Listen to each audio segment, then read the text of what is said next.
welcome to the Free Kick Podcast. My name is Todd. Today, I'm joined by the new Sons of Ben travel director, Heather Reppert. How are you doing today? Hey, Todd. How you doing? I'm so happy to be here. Yeah, absolutely. I'm happy I was able to get you on. I know you were like one of the first people, well, maybe not one of the first, but you were definitely one of the first on the day to hit me up and everything. And so, I mean, I got so many people back in December that were like, oh, can I be on the podcast? Can I be on the podcast? And I'm like, yeah, I'm going to try my best to get everybody involved in everything. So I'm happy, that I was able to get you on and everything, and just all the guests prior that I have had on. And I look forward to our conversation we're having. I'm sure the listeners are going to be looking forward to that as well. Yeah, it's awesome. I can't wait to get, I know everyone's excited for the start of the season. I just can't wait to add to that excitement for everyone. Yeah, absolutely. I mean, training camp starts, I think, this week, and then we have 40 something more days, and I think 41 days or something, I don't know, until the game against Dallas. I mean, the season can't get here soon enough, so. I know, and I just love that soccer has the shortest off season out of all the other American sports. So I'm so excited. Yeah, I know, right? It's like, the season got done in November, and then before you know it, we're back into it again and everything. It's like, man, I've been away from Talent Energy far too long and everything. I mean, I went to a couple of the events they hosted up there, but I'm like, man, nothing beats this place, like being jam-packed and everything and watching a game. Like, it's cool seeing the stadium empty and going around to explore and everything, but I'm like, I miss seeing the players, I miss seeing the fans and everything, and just hearing the noise coming out of the whole stadium. Yeah, for me, whenever I go to the first Sons of Ben tailgate of the year, it just, I don't know, it's weird. It's almost like a weight's been lifted off my shoulder, and I just feel like I'm finally at home again. It's a really strange feeling to describe. Yeah, I'm looking forward to that. I said on Twitter that, my sister and myself were officially Sons of Ben members and everything. Super excited to be official members and everything. Thank you so much. And looking forward to that first tailgate, and hopefully many more to come and everything, because everybody that I've talked to, like, you've got to go to the tailgates. You got to go to the tailgates. And I'm absolutely checking that out, the first game of the season against San Jose. Yeah, with our new tailgate director, Jeremy Sharp, which congratulations to Jeremy. Sid, the former director, did a fabulous job with it, and now Jeremy hopes to continue and add to it. And with the years where the team wasn't doing so well, the tailgates kind of, lacked a little bit, but now that the excitement's building up, we want to make the tailgates a juggernaut and an event, a place for people to be at and have fun before the game.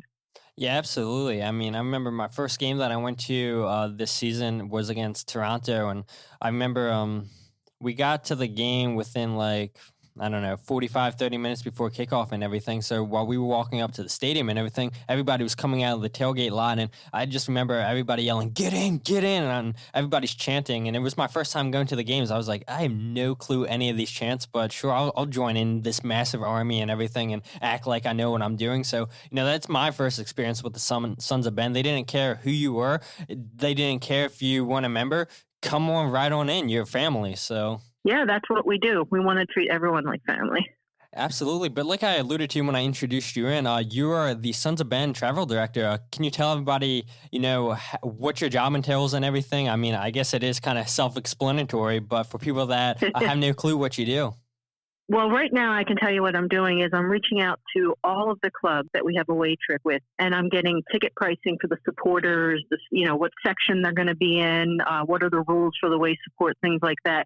And I'm posting all of them as the answers come in on Ticket Leap.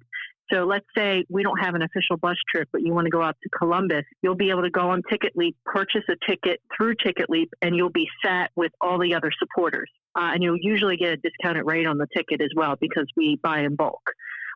So don't try not to go through the front office because you won't necessarily be able to sit with the supporters. But the main part of my job is the 3 away trips we have to New York City, New York Red Bull, and DC. I make sure that the buses are full, that the tailgate's ready, and that we can bring the most amount of people possible to these away matches. Yeah, absolutely. I mean, I'm definitely looking forward to that DC United away trip and everything. And if I'm able to get up to go to Red Bull Stadium and everything, that's going to be great and everything. But I definitely, I mean, living not that far away from DC, even though the traffic takes forever and everything, I definitely got to take advantage of going down to DC and everything, and hopefully seeing another thrashing like we saw last season when the boys went down there and defeated DC United 5-1. Yeah, hopefully that happens again. Yeah, absolutely. And I mean, another game, I mean, I see people on Twitter all the time talking about, oh, let's go out to Colorado or let's go down to Atlanta, let's go down to Nashville. And I definitely do want to either go to Nashville or Atlanta and everything because I feel like, especially this year with Atlanta, they're opening up the whole stadium. We're one of the 6 teams this season that they're going to do that for. And seeing on Twitter a ton of fans, it looks like are going down to that game. So I definitely want to attempt to go down there and everything. And I mean, the team I know would love that too. The more fans, the better. And so I hope, I'm able to get out to more than one away game, and hopefully a lot of other fans are as well. Yeah, I'm definitely going to be going to the Atlanta game. I can't wait to see that atmosphere, even though I'm a little bit jealous of it, to be quite honest. But I can't wait to see it. There should be a good contingency. I imagine there'll be a decent contingency going to Miami and Nashville because, they're the new kids on the block. And usually a decent amount of people go out to Columbus. The West Coast games are a little harder because it's more expensive airfare. But I think we're seeing more and more fans traveling to other places. Yeah, absolutely. I mean, that's what you love to see. And it doesn't help, like you said, when the team's playing good, not only does it affect the stadium, the energy we're giving the team and everything, but like you said, it affects the tailgates and it affects more fans, willing to spend that money to go out and support the team on away trips and everything. So I believe the team's going to keep it up and everything. And, if they do keep it up, I expect a lot more fans to be going to these away trips. Yeah, absolutely. I want to go ahead and talk about how you became a fan of the Philadelphia Union. That's a funny story. My then boyfriend at the time, he bought a Sons of Ben membership all the way back in 2009. So we actually have the first scarf, which is pretty cool. And I remember he told me, hey, Philadelphia was awarded an official professional MLS team. Do you want to go?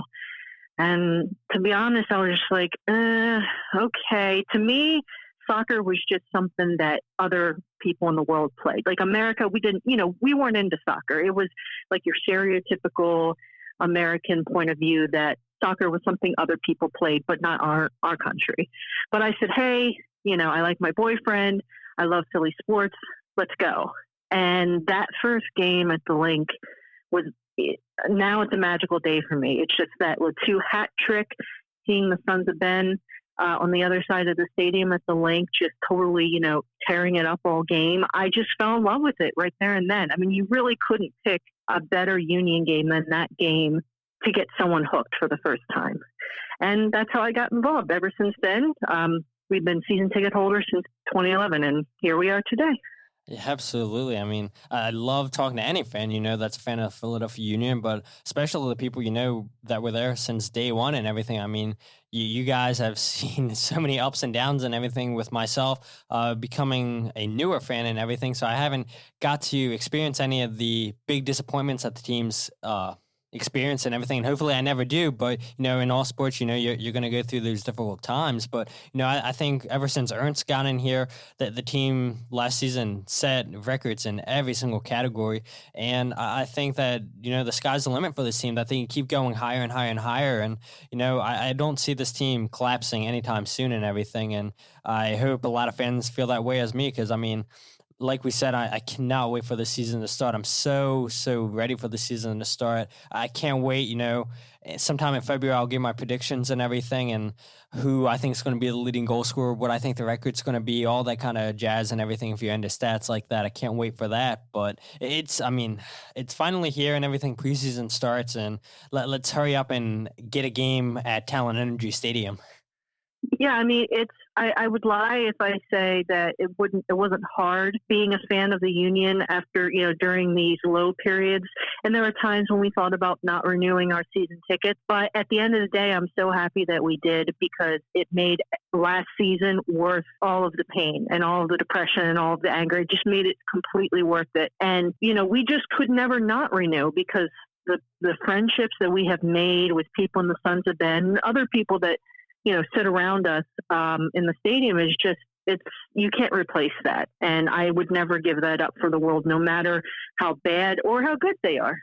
Yeah, absolutely. I mean, that's my same motto. Even though I just became a season ticket member for the 2020 season, it's like, the way I look at it is the team keeps playing good and everything. That means that season tickets are going to be in demand. And that means if you get rid of your tickets, you might not be able to get them back if the team starts winning championships and everything. So it's like, even through the hard times, even through the good times, you stick with your team. But speaking of good times, what are some of your favorite moments from last season? And don't say the first playoff win. We'll talk about that a little bit later. Well, then that was my number one. Then I can't say it. I'm sorry.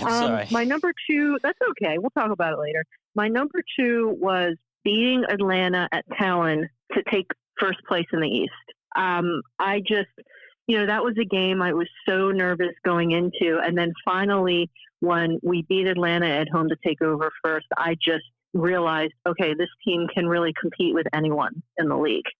Because, Atlanta's one of those teams where they're looked at as a giant. And it just blew my mind that we were able to do that. And it gave me a lot of confidence going into the playoffs.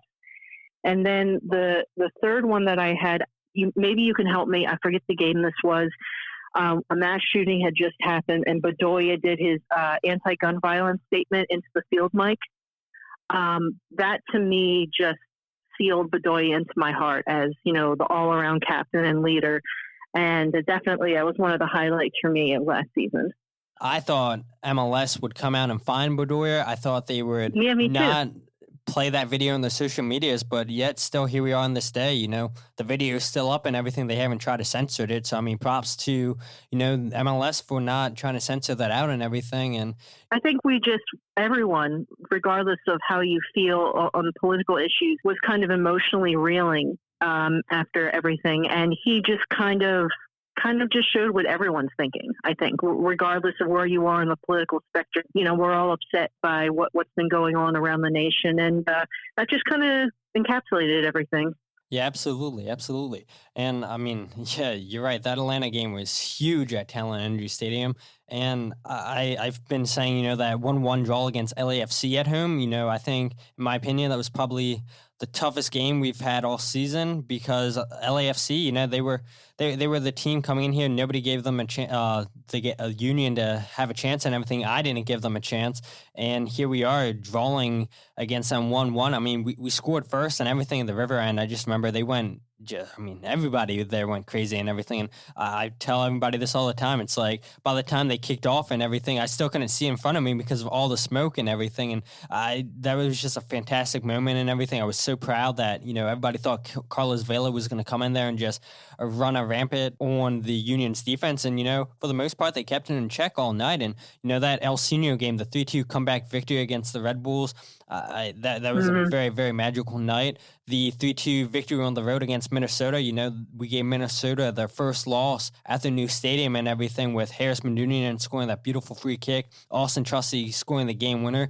I mean, that once you win games on the road, you don't see that a lot in MLS. You see the home teams win and everything, and if a team's lucky, they come in and get a draw and everything. But to go on the road and get a win, I mean, that set you up for a really, really good season and everything. And I think that was really telling for what was to come because I believe that game was earlier in the season against Minnesota and everything. And the Union made a big statement winning everything. And I mean, there's just so many great moments from last season. I can remember that 6-1 victory against New England Revolution, and then Brad Friedel got fired and everything right after that match. So I mean, that was a pretty awesome match experience. I think we were responsible for. I'm going to say we were responsible for 3 manager firings, I believe. Yeah, it was something like that. I mean, it's got to be worrying for teams coming into Talon Energy if they get embarrassed like that. Your manager's probably not going to last the next day. So it was nice to see, the Union rough off on some teams last season. And then, I'm sure those fans were like, well, thank goodness you got our manager fired and everything because things weren't working out with him in charge. So right. Absolutely. I've been asking this question to most people and everything, and I'll ask you the same question, Heather. What player were you surprised by the most last season? I think Wagner. I think most people, when we heard that he was coming in, weren't really, of course, you didn't really know that much about him, but a lot of people, I would say, thought he would be a bench player, a bench option. But I think he is one of the best in his position in the league, quite honestly. And I'm really excited to see what he does this year. Yeah, I agree. I think Kai Wagner was a very, very promising. No, he's not a promising player. Well, I guess, yeah, he is a promising player and everything. And he's a guy that caught everybody by surprise and everything. But now you know what to expect and everything after you have that big season. So, I mean, yeah, I guess you can expect a player to play well and everything, and they would still be a promising player and everything because he's like 22 years old and everything. And so I think if Kai has another big season, that he could get sold off to Europe and everything. I mean, you hate losing your good players and everything, but that speaks volumes for one, the team, and two, the league. If players from South America or Europe look at MLS and like, man, I'm just not really getting on here in Europe and everything, but let me go and rejuvenate my career like Monteiro did. And luckily enough, we were able to bring him back and everything. We'll talk about him a little bit, but it's like, I hate losing good players, but at the end of the day, if you sell these players, then that means that other teams are going to look at them. It sucks. Yeah, definitely losing those players. But, if we can keep getting young players in, they perform good like players in the past have, then, I have no problem with that at all. And I think the fact that we're starting to see fruit come from our academy is really so exciting. You have McKenzie, you have Aronson, both had very good seasons last season, and especially Aronson coming in a big spot with Fabian being injured. He excelled over everyone's expectations. And of course, he's still young. He has a lot of growing to do. But for a 19-year-old, he was pretty amazing and pretty key in some big moments last season.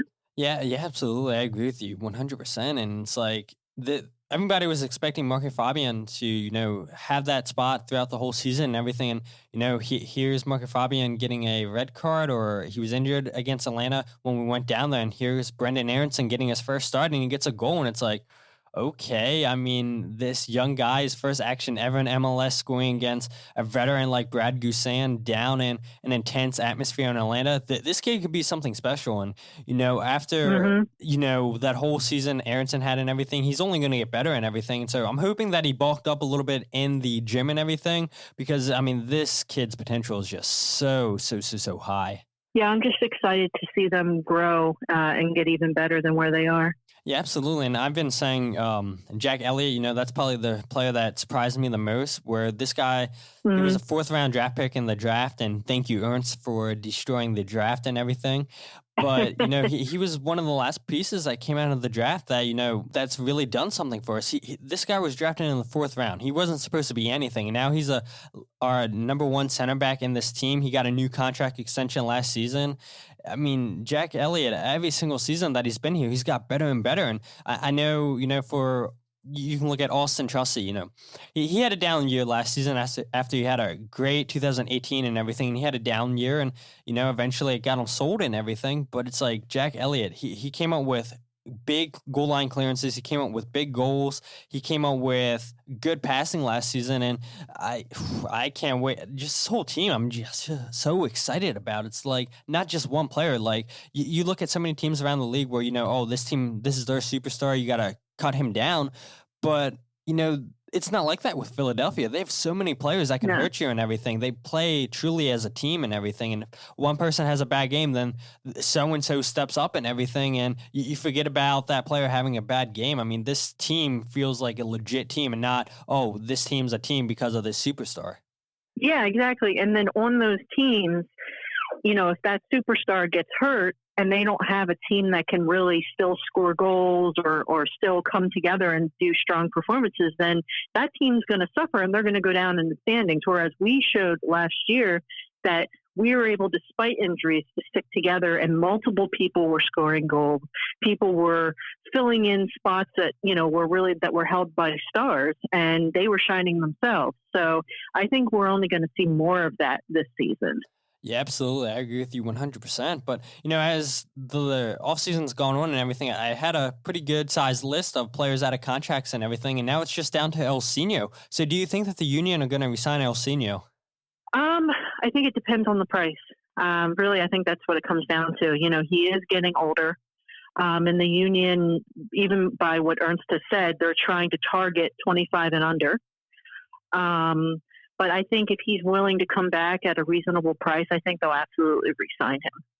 Yeah, that's what I've been saying too, is like, price wise, it's all going to depend on what he wants and everything. It's like, we all know that he's not going to be starting anymore, which is great and everything, because he's such a threat coming off the bench and everything. And anytime that we saw him start last season, I mean, by the time that the first half ended, I mean, he was pretty gassed and everything. So if Ilsinho is truly okay with being a bench option and everything and being on the same salary that he was on last season, then, I'm okay with bringing back Ilsinho. It's just like you said, the price. And the one thing that's been promising is seeing the union use pictures of Ilsinho here the last few weeks and everything. And it's like, why would you use pictures of a player that's not coming back? So I think, something has to be close. At least I'm hoping something's close, but I guess we'll see.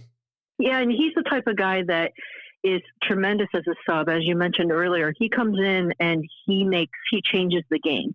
And that's something that the union had been lacking for many, many years. So just for that reason alone, I really hope we're able to bring him back.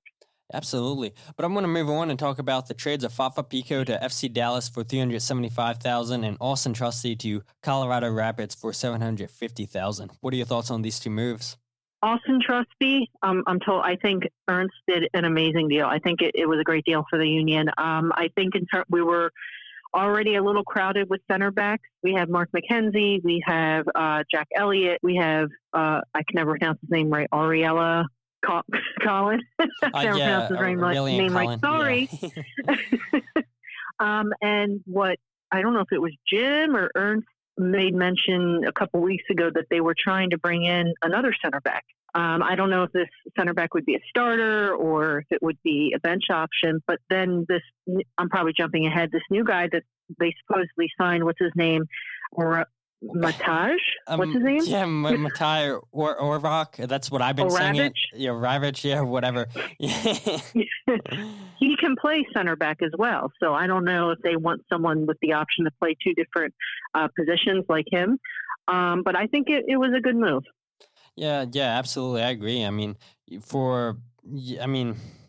eventually, if you're homegrown players, they live up to the potential that you believe they have and everything, they're going to get sold. So, I mean, I expect Aronson here in a couple years to get sold. I believe Mark McKenzie will too. And that's not a bad thing. Like I said, it sucks losing your best players, but, it shows that the system's working and everything. You come through the academy, or like I said, if you come from Europe and everything, you're a young player, it didn't work out, and then you just hit the ground running in MLS, then you get sold overseas and everything. That means that the system's working and everything. And, it sucks, losing a homegrown player. But at the end of the day, Auston Trusty lost his starting spot. We got $750,000 for him. He had an option for the 2020 season. I think he wanted a new contract, but, he had his moments last season where, when he was called upon, he looked shaky. And at the end of the day, Jack Elliott and Mark McKenzie were the two better center backs ahead of Auston. And, for a player as young as Auston, I think, he needs to be starting. And he definitely wasn't going to get that in Philadelphia. And, I wish Auston all the best and everything, but props to Ernst for getting such a good deal for him. Yeah, Ernst does seem to be a good deal maker. And then with Fafa, I feel bad, but I don't really have that many feelings on that trade. I think that perhaps he was just in a position where we knew we could get something decent for him. He had performed well enough. But we have kind of a crowding at, the general forward position. And I think Ernst just wanted to offload some of that. I think overall it was a good move for us. Yeah, absolutely. And I've always said, I think Fafa is a winger, not really a striker. And props to Fafa Picault for doing the best as he could. And props to Jim for, giving him chances to play as a striker, even though he's not really built as a number 9. He's built to play on the wings because of his structure of his body and just super duper fast. And, like you said, I mean, you look at David Accam. He got traded. He was a winger during the season. Fafa Picault, he's a winger. His contract was up, but yet we still got money, which is so huge because I didn't think we would bring back Fafa, or if we did, we'd have to overpay for him to be on the bench. And just like Auston, Fafa, he deserves to be starting, and I think he's going to have fresh life in FC Dallas. And hopefully when we play Dallas the first game of the season, hopefully Fafa doesn't go off on us. So any other game he can do well, just not that game. Yeah, absolutely. But let's go ahead and talk about the signings and everything that the Union have made so far. First, we'll start with Jose Andres Martinez, El Brujo. The Union, they have paid a transfer fee of $325,000 to Zulaya FC. El Brujo, he has signed a 2-year deal with a 3rd-year option. He primarily plays as a defensive midfielder, and he can also play as a right back. So what are your thoughts on this? I'm excited. It's hard to say exactly how I feel about the player because, again, as Ernst does, I don't really know a whole lot about him, but Ernst has this eye to be able to take gems that are in leagues people don't really think to look at and to take them and turn them into diamonds. So I'm excited to see what he has to do. Defensive mid is a role that is going to be good to have filled with a lot of talent. And I'm also excited that he can play right back because that's something that we need some competition at. Yeah, absolutely. I mean, I love Ray and everything, but at the end of the day, I want to see players in every single position that are good enough to start in everything because that's just what makes the players better. Yeah. That's just motivation and training and everything. Like, man, this guy could take my starting spot. It's like, I got to be on my A game every single practice, every single game and everything. And so it's like, as much as we all love Ray for how long he's been at the club and everything, I just feel like he hasn't really had anybody to give him competition. And I know we have Mbizo last season, but in my opinion, Mbizo was kind of a disappointment. Yeah, he was hurt and everything. And yeah, he's getting call-ups for the Cameroon U23s and everything, which is always a good sign, but he just can't stay healthy and everything. And we don't need players that can't be healthy and everything. So if Martinez can be the starting right back, then so be it. Or if he's the number 6, a defensive midfielder, then that's great as well. But I'm so looking forward to this deal and everything, and can't wait to watch him on YouTube and everything before the season starts and see how he gets going in preseason. But then let's go ahead and talk about. Let's go ahead and talk about Aurelien and Collin. The Union, they have re-signed Collin on a 1-year deal. What are your thoughts on this? I know a lot of people didn't like it, but I'm fine with it. We have 2 very young center backs.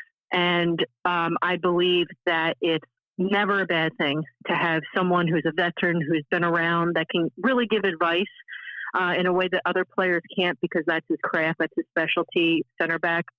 And also, he brings something different than the other 2 center backs do. They're kind of tall and thin guys and very fast, whereas Collin he's a big dude. And if you kind of need that old school enforcer center back, he's the guy for the job. So I'm excited to have him back. Yeah, absolutely. I'm so glad to hear that. Everybody that I've had on the podcast, everybody's happy to have Collin back. And, I do see people on social media complain about Collin getting re-signed and everything. But, the more and more I have people on the podcast and everything, the more and more I'm seeing these people that are complaining, being vocal on social media. They're just a minority. I think for the most part, people see that this is a good move. It's like, we know Collin's not going to be starting. In the U.S. Open Cup, he'll start and everything. But it's like, if Elliott or McKenzie get hurt or if they get a red card and they miss a game or whatever, Collin's fine starting a game or 2. Or, when it becomes a problem is when we're just constantly starting Collin because he's up there in age. He's 34 and everything, and his body probably can't take multiple starts in a row. But if they can, hey, no offense, Collin, I'm not saying that, you're not capable of that anymore. But, and especially with a young team that we have this season, he's a mentor. And especially with El Brujo, there's a guy who's coming to a new country and everything, can't speak English yet. And Collin can translate to him. And I've been saying this the whole time. It's like, players feel more comfortable talking to players than they do translating. They can relate to the players as opposed to relating to the translator. Because at the end of the day, the translator's job is just to translate and everything. But Collin, Martinez can go to him and be like, hey, how do I prepare for this game? Or how do I prepare for this team and everything? What do I expect in this stadium and everything? And you've got to have a veteran in your team. And Collin's seen everything there is to see in MLS, and so I'm really happy to have him back. But let's move on and talk about Jamiro Monteiro. We know the Union have acquired Jamiro from FC Metz for a club record fee of $2 million. Jamiro has signed a 3-year deal with a 4th-year club option. I am, and like pretty much every Union fan, I don't think I've met someone who hasn't been so stoked to have him back. This is something that the negotiations have been going on for a long time, many months, and this is something that honestly many of us were pessimistic that he could actually get done. But Ernst is a wizard, as we've been seeing, and I mean, I have no words. I'm just excited. The spark that he brings, the creativity that he brings, he's really the gel that keeps the midfield and in turn the rest of the team moving. I'm so excited that we're going to have him for at least a couple years. I wasn't trying to get my hopes up too high and everything because honestly, I didn't think this deal was going to happen. I've been saying on the podcast, I think this deal it's going to cost the Union anywhere between $2.5 million to $3 million, and for the Union to get him for a lot less than that, that is great business from Ernst. And the thing that I thought was telling, I forget who did it, Philly Sports page or something like that. I forget the writer's name. I think that was the website, but they interviewed. Interviewed Jamiro's agent and everything, and he was like, Jamiro, he has aspirations to go and play in Europe and everything. That's pretty obvious, but he felt comfortable being in a team where he liked the coach, he liked the team, he liked the city, and he just wants that stability in his career in this time. And if we keep Jamiro for another 2 years and everything, and then he continues to impress and everything, we're going to get a good chunk of change back and everything. So that's what excites me. It's like, I know I've said it earlier and I'm going to say it again. It's like, it sucks losing good players. We all know that. But if you can get more money than what you paid and everything, and then that attracts better players to your team, it's a win-win for everybody involved. Yeah, and quite honestly, I think MLS is a good platform for Europe to take notice. I know a lot of, European leagues and European fans want to say bad things about MLS, but at the end of the day is the great players shine in MLS, and those are the players that are going to get the big contracts with Europe. So I think from a self-interest standpoint, this is probably Jamiro's best bet. Yeah, absolutely. I agree with you 100%. And everybody saw how much Jamiro meant to our team last season. And, with him now having preseason under his belt and everything, knowing what kind of moves his teammates are going to make and everything, he's used to the system and everything. This guy's going to have a bigger season than he did last season, I think. And, it's going to take some topping, but I know Jamiro is the type of player that can top the season he had last season. Let's go ahead and talk about this player, like you said earlier, Matej Oravec.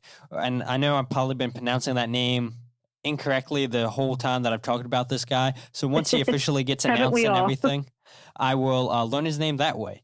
But Tom Bogart, he is a writer for MLS.com. He announced today that Matej is officially a Philadelphia Union player. The team hasn't announced it yet. And then Joe Tanzi also confirmed that Matej is a Union player. So I expect by the time this podcast is out, the team would have announced it and everything. But this guy plays as a primary defensive midfielder. Like you said, he can play as a center back, and he can also fill in at right back. So it's more versatility that this club needs.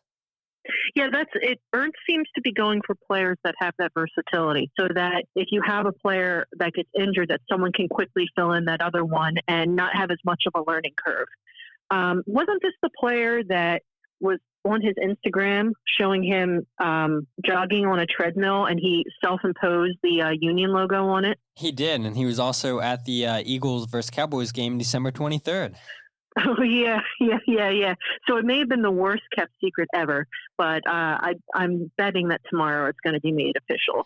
Yeah, absolutely. I mean, this is a guy, he's 21 years old. He was listed in 2018 for the Golden Boy Award over in Europe, which is a award given to the best young player in Europe and everything. So, I mean, to get nominated for that award, you have to be something special and everything. And the league he was playing in, I mean, it's definitely not a known league, like you said. I mean, a lot of these players that Ernst is signing is nobody pays attention to these leagues and everything, but at least, MLS, it might not be the biggest league in the world, but at least people have heard of MLS and everything. So this is a league for him to showcase what he's all about and everything, and hopefully we get to experience him for 2-3 years or whatever the case may be. I don't know how long he signed a contract for, or nor do I know what the transfer fee was, because the club hasn't announced any of that yet. But, we finally got our guy that we've been all talking about for the last couple of weeks and everything. And I'm so excited, just another young player that's going to come into this team, be hungry, that can play in multiple positions, to give that competition. Yeah, I'm less excited about our striker situation than I am to the midfield. I mean, imagine Monteiro, like we were just talking about, who's freaking amazing. Bedoya, who's an absolute workhorse and a leader. Imagine those two in a midfield with Martinez and Oravec.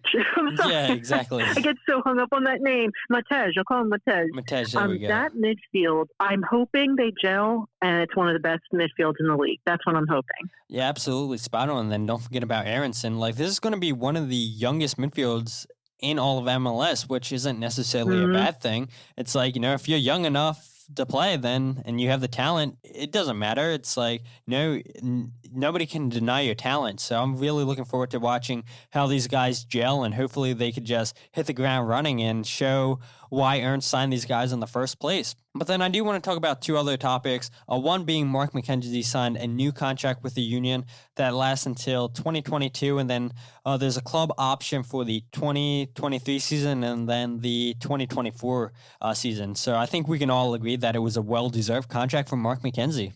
100%. And finally, products from the Union Academy are coming and they're blowing it up. And I think the goal with McKenzie is to get him to a point where he's ultimately sold to Europe. That's what my gut feeling is. And he 100% deserves it. And I would love for him to be the first Union Academy product to be sold to Europe.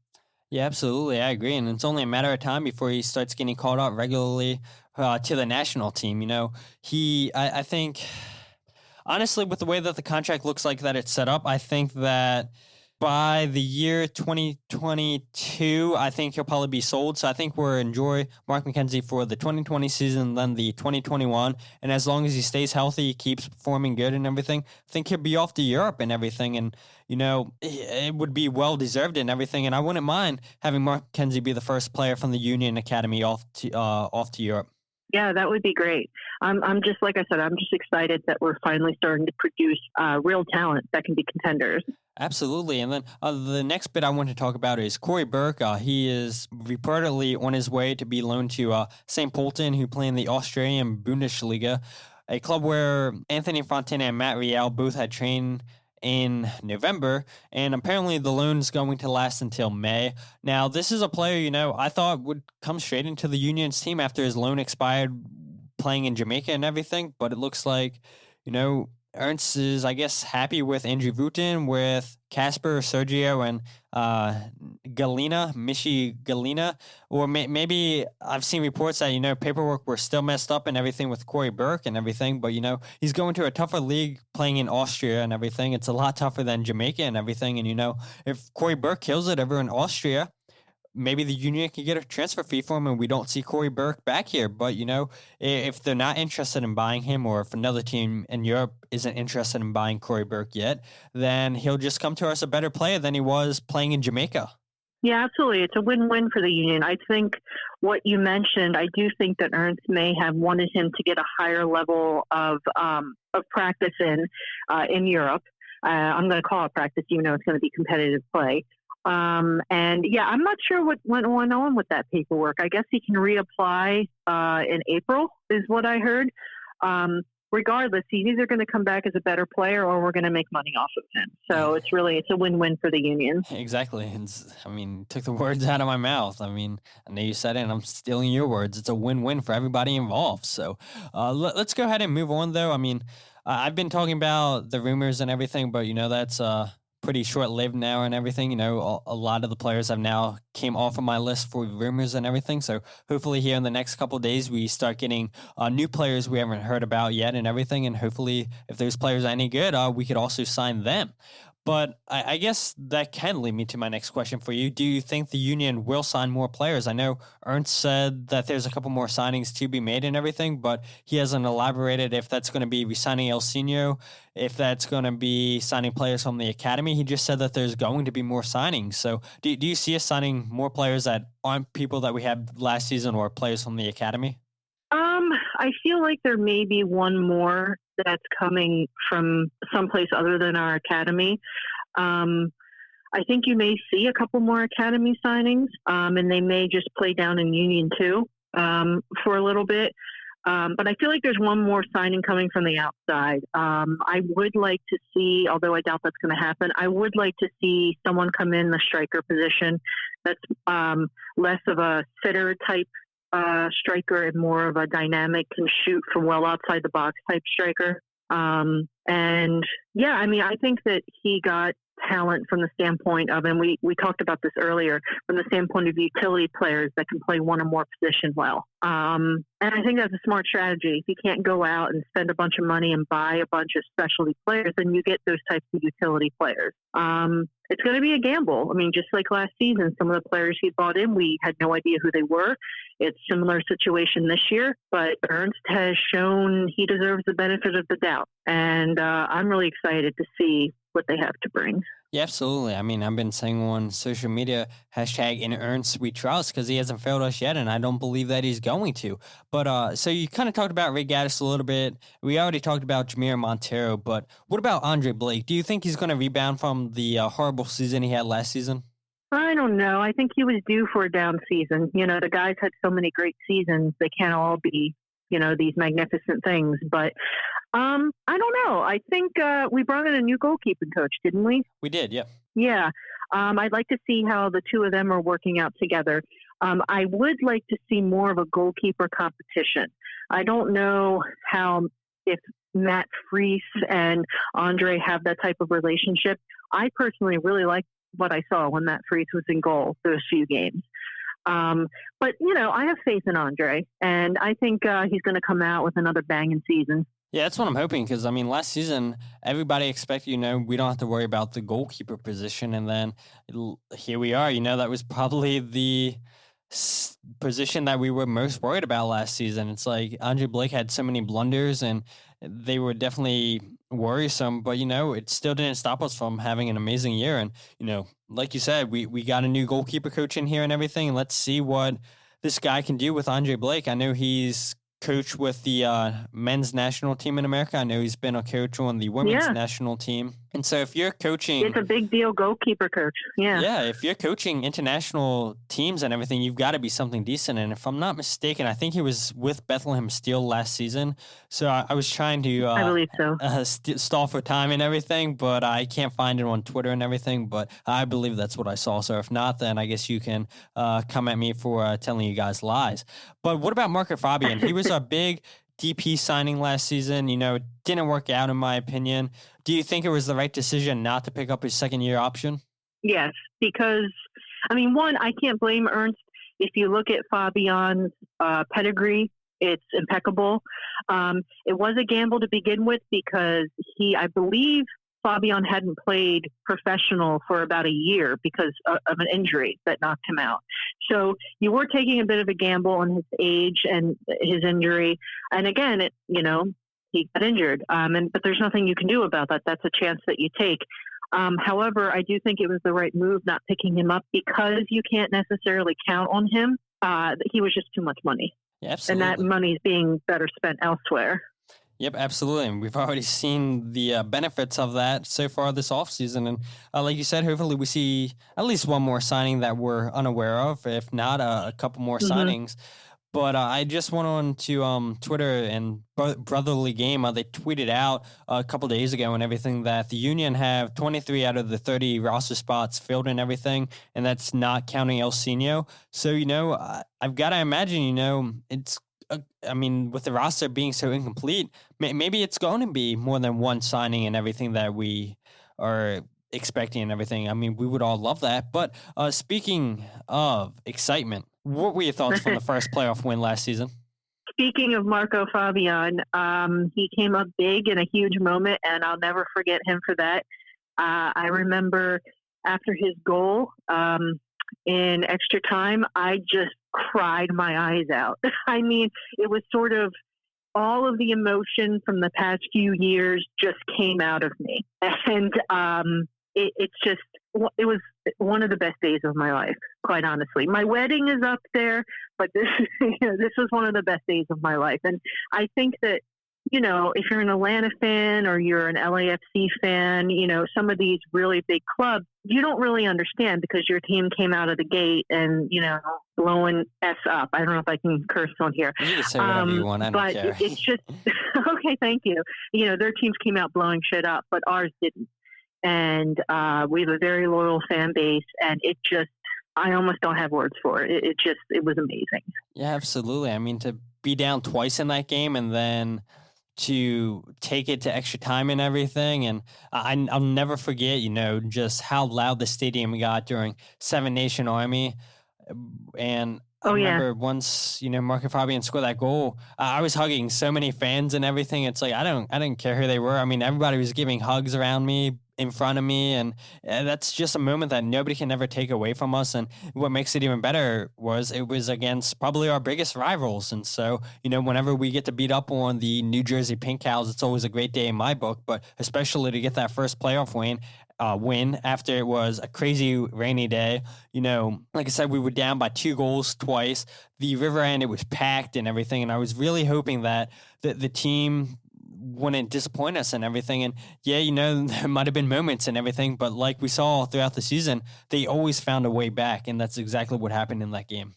Yeah, and after the game, usually my husband and I will hang out in the Sons of Ben lot so we don't have to fight all that awful traffic. And it's just a lot of people that have been around the Sons of Ben since the beginning were hanging out in the parking lot. We were just giving each other hugs, drinking beer. We were just on cloud nine. That, there have been so many times when we'd be in that parking lot all pissed off, but here we were crying, celebrating the first ever playoff win. It was a really special moment for us. Yeah, absolutely. But I have 2 more questions for you, Heather, before we end this episode. That question, the next question is, if somebody's debating on going to a Union game next season, what do you say to them to get them to come on out? In my opinion, and again, I went into this pretty biased in the beginning. I went into this thinking soccer was stupid and it's not worth Americans' time. But I'm going to say, the best sports environment in the city. It's intimate. There's a very rabid supporters base in the river end and the Sons of Ben. And the soccer community is like a family. It's a very small niche group. The fans are very intelligent about the sport. And it's just an environment that's unique in the city of Philadelphia. And I think if you want a different experience, you want a passionate experience, you should go to a Union game. Yeah, spot on. I agree with you 100%. I mean, I say it all the time, I don't regret at all going to that Toronto game, even though we lost and everything, because even though we lost, I got hooked. I got instantly hooked. And I didn't sit in the river end the first game. I sat in 117 and I got yelled at for standing when I wasn't supposed to stand. I was like, you know what? I need to go and sit in the river end. And I haven't thought twice about it and everything. And now, like I said earlier, I'm a Sons of Ben member. I bought season tickets with my sister, and we just cannot wait for the season to start any faster. But my last question for you is, where can people find you on social media? You can find me on Twitter at Moo Cow Pup. That's named after my pit bull Frankie that looks like a cow. He's white and black. And you can also find me on Facebook, Heather Reppert. And you can find me on the Sons of Ben tailgates and away trips social medias on Twitter and Facebook. But I'm very open. If you have any questions, concerns, anything, if you just want to hang out and have me introduce you to, different people in the Sons of Ben to, get to meet new people, I'm all for it. Don't feel shy. Yeah, absolutely. I mean, I can't wait to meet everybody that is going to introduce themselves, who I'm going to get introduced come the first tailgate and everything. Because at the end of the day, no matter where we come from in our walks of life, we're all family and everything. We all want the same thing, and that's for our boys in blue to do a great job. But thank you so much, Heather, for being here today with me. Thank you. I had so much fun. I really appreciate the invite. And also, if you haven't, join the Sons of Ben, sonsofben.com. You can sign up for a membership. If you're a season ticket member, it doesn't automatically renew, so you have to go on the website in order to renew your membership as well. Absolutely. I mean, it's, the number one best decision you're going to make is go out to a Union game. But number two, seeing what the Sons of Ben's all about, because, it's a great atmosphere and everything. Now I get to experience what the tailgate's about. Not saying you have to be a member to attend the tailgates, but it does save you a couple bucks and everything if you are a member, if you're interested in going to the tailgates. But, enough of that, because with that said, my name is Todd, and this is the Free Kick Podcast.